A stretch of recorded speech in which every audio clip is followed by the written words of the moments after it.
Hello all! ఇప్పుడైతే నేను 'Arvind Anuradha love story' part 2 అయితే చెప్తున్నాను. పార్ట్ 1 చూడని వాళ్ళు పార్ట్ 1 చూసి పార్ట్ 2కైతే వచ్చేసేయండి.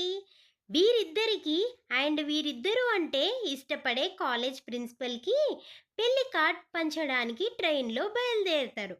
ట్రైన్‌లో వీరిద్దరి భర్తల పక్కన ఒక కుటుంబం తీర్థయాత్రలు ముగించుకొని ఇంటికి తిరుగు ప్రయాణం వెళ్తారు. అరవింద్ అండ్ అనురాధతో ఒకే కంపార్ట్మెంట్లోనే పక్కపక్కన బర్తుల్లో ప్రయాణం స్టార్ట్ అవుతుంది. అరవింద్ అండ్ అనురాధ పెద్దలతో కలిసిపోయే తత్వం కాబట్టి తీర్థయాత్రలు ముగించుకొని వస్తున్న కుటుంబంలో వీళ్ళు కూడా కలిసిపోయారు. వాళ్ళకి అరవింద్ అండ్ అనురాధ జంట బాగా నచ్చేసింది. అలా ప్రయాణం స్టార్ట్ చేశారు. అరవింద్ అండ్ అనురాధ ఎప్పటిలాగానే చిలిపిగా తిట్టుకోవడం, కొట్టుకోవడం చేసేవారు.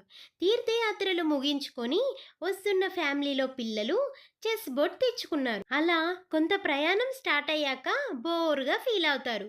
ఆ పిల్లలు అండ్ అరవింద్, అనురాధ వీళ్ళంతా కలిసి చెస్ ఆడుకుందామా అని అనుకుంటారు. అప్పుడు అనురాధ అంటది బెట్ పెట్టుకొని గేమ్ ఆడదామని. అప్పుడు అందరూ ఓకే అంటారు. బెట్ ఎంత అని అడిగితే, బెట్ గెలిచిన వాళ్ళ మాట ఓడిన వాళ్ళు వినాలి అంటారు. అప్పుడు అందరూ ఓకే చెప్తారు. మరి గెలిచిన వాళ్ళ మాట ఓడిన వాళ్ళు వింటారా? వినరా? అసలు అనురాధ చెప్పిన మాట అరవింద్ వింటాడా లేదా? ఇదంతా పార్ట్ 3లో తెలుసుకుందాం. ఈ పచ్చడిని మీరు కూడా ట్రై చేయండి. ఉంటాను.